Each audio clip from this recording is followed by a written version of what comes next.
ഒരു അന്യ പെണ്ണ് അന്യ പുരുഷനോട് സലാം പറയാൻ പാടുണ്ടോ? പാടില്ല. ഒരു അന്യ പെണ്ണ് സലാം പറയാൻ പാടില്ല. എടാ, മയ്യത്ത് കാണാൻ പറ്റുമോ? ബാക്കി എല്ലാം പോട്ടെ.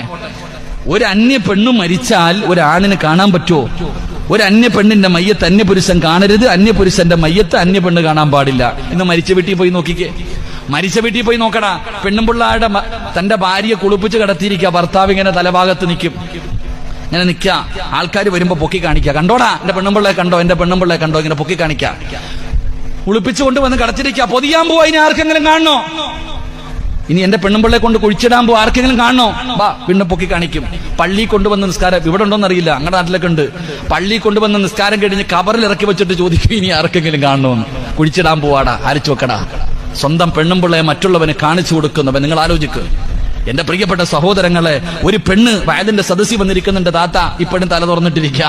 താത്തായ്ക്ക് അറിയാം, താത്താടെ മൊബൈലിൽ വയല്, നരകം, കബറ്, പരലോകം, മത്സര. ഓ പടച്ചോനെ, എന്താ വയലെന്നറിയോ? താത്താടെ മുടി ഇങ്ങനെ തൂങ്ങിക്കിടക്കുന്നുണ്ട് ഇപ്പോഴും. ഒരു പെണ്ണിന്റെ ഒരു തലമുടി താഴെ കിടന്നുള്ള ശിക്ഷ എന്താ ആലോചിക്കേ. ഏത് താത്തായ്ക്ക് ഇത് അറിയാത്തത്? എല്ലാവർക്കും അറിയാം ഇതൊക്കെ പാപമാ. ഒരു രോമം. എന്റെ പ്രിയപ്പെട്ട പെങ്ങളെ, അള്ളാഹുവിന്റെ പ്രവാചകൻ സല്ലല്ലാഹു അലൈഹി വസല്ലമ തങ്ങള്, നിങ്ങൾ ആലിക്കണം. ഇന്നത്തെ പെണ്ണുങ്ങളൊക്കെ, പണ്ടത്തെ പെണ്ണുങ്ങൾ ഉസ്താദന്മാരെ കണ്ടാ തലേ തുണിയിടും, എന്നിട്ട് വീട്